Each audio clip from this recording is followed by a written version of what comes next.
पुष्प को तोड़कर उसको नहीं भान क्या शिवरात्रि, उसको भान ही नहीं, उसके स्मरण में नहीं है कि आज शिवरात्रि। फूल तोड़ा, देवादिदेव महादेव के चरणों में समर्पित करा, शिव जी के नेत्र खुल गए।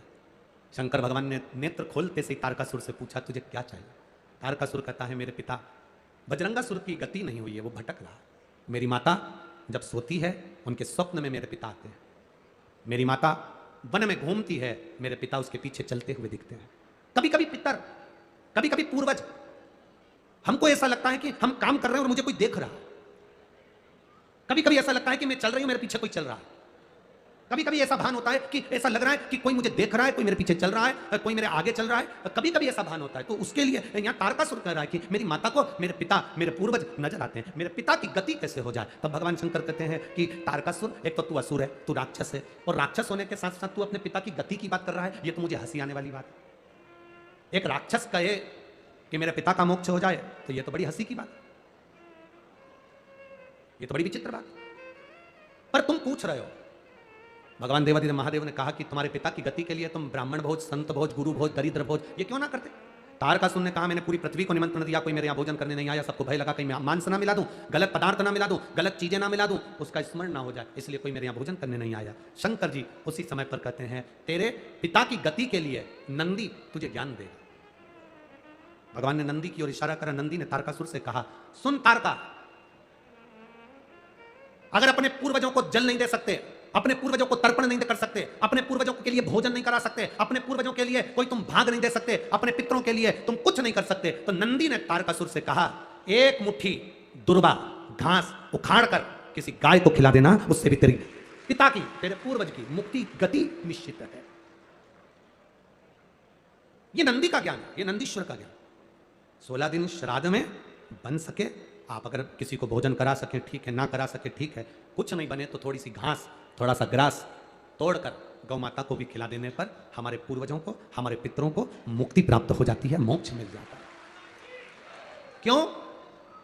गौ माता के शरीर में देवताओं का निवास है, उसको जानने वाला जान सकता है। बाकी के तो लोग आज के जमाने में हम क्या कहें, केवल दुनिया के लोग एक बात कहते हैं गौ माता की जय हो, गौ माता की रक्षा हो, रक्षा हो, रक्षा हो। हर मंच पर, हर जगह पर राजनेता, सत्ताधारी सब चिल्ला चिल्ला कर कहते हैं हमने गाय के लिए यह करा, हमने गाय के लिए वो करा।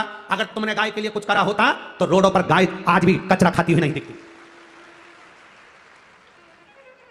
आज भी रोड पर गाय कचरा खाते हुए नहीं दिखती। अगर गौ माता की रक्षा के लिए, गौ माता के लिए कुछ किया होता तो यह सामने नजर आता। बहुत कुछ करती है सरकार, ऐसा नहीं कि गाय माता के लिए नहीं करती, करती है, पर ऊपर से पैसा चलते चलते चलते चलते नीचे तक आता है, नीचे से और नीचे आता है, और नीचे आता है। जो धन गौ माता में लगने वाला होता है वो दुनिया के लोग पहले हजम कर जाते हैं और गौ माता फिर भूख से बिलबिलाती रहती है, फिर भूख से बिलबिलाती रहती है।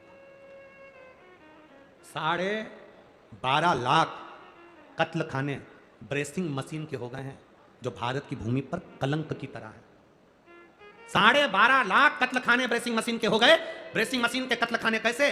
गाय को मशीन में पहले 15 दिन तक गाय को भूखा रखा जाता है, कारण गाय के सफेद मांस को लाल बनाना है, क्योंकि लाल मांस की कीमत विदेशों में ज्यादा मिलती है, इसलिए ब्रेसिंग मशीनें बनाई गई। गाय को 15 दिन भूखा रखना, भूखा रखने के बाद गाय के पांव को मशीन में जकड़कर उल्टा लटकाना, फिर पानी का प्रेशर गाय के मुख पर मारना, और गाय के मुख पर प्रेशर देकर गाय की सांस को, रक्त को उसके मांस में मिला देना। जब 8 दिन तक गाय के मुंह पर प्रेशर मारा जाता है, तब गाय की सांस और रक्त उसके मांस में मिल जाता है। तब गाय को फिर उल्टा लटकाकर काट दिया जाता है और उसके मांस को डब्बों में भरकर बेच दिया जाता है, जिससे मांस लाल हो जाए।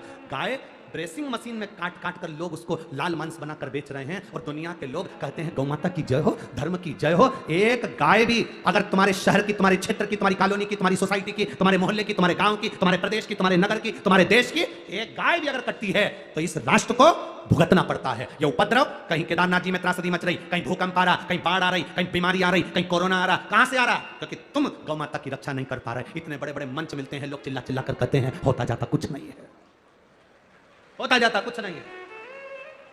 थोड़े दिन तक चिल्लाते हैं, ठंडे पड़ जाते हैं, सब अपने अपने घर जाके सो जाते हैं, और लोग चिल्लाते रहते हैं गौ माता की जय हो, धर्म की, अधर्म का, प्राणियों में, विश्व का कब होगा। लोग चिल्लाते रहे, कल्याण हो, विश्व का कल्याण हो, ये सब कहते हैं, पर सबसे पहले अपना कल्याण सोचते हैं। विश्व का कल्याण बाद, पहले अपना। कहां गति? गौ माता को अगर एक मुट्ठी चारा भी, घास भी अगर खिला दी तो पूर्वजों का कल्याण है, पितरों का उद्धार है। ये नंदी ने तारकासुर को कहा, तारकासुर सुनकर आनंदित हो गए, आनंदित रसतत्व आ गया तारकासुर के भीतर। तारकासुर ने सुना, गया घास लेकर गौ माता को दिया। गाय की आंख से आंसू बह रहे थे तो तारकासुर ने पूछ लिया, गौ माता मैंने तुम्हारे को घास खिलाया और तुम रो रही हो? गौ माता मैंने तुमको घास खिलाया और तुम रो रही हो?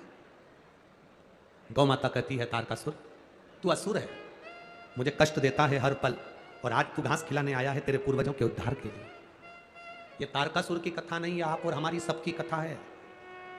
16 श्राद्ध आई, दादाजी की तिथि आई तो तंगा मंगा करके, डेंटिंग पेंटिंग करके गौ माता को बुला रही, ले आजा आजा आजा, ले ले ले। कोई ने पूछा, क्यों काकी क्या कर रही हो? आज हमारे दादाजी की तिथि है तो गाय को रोटी देना है। गाय उधर जा रही, गाय ने मुड़ के देख लिया कि आंटी जी बुला रही है, पर गाय नहीं आई।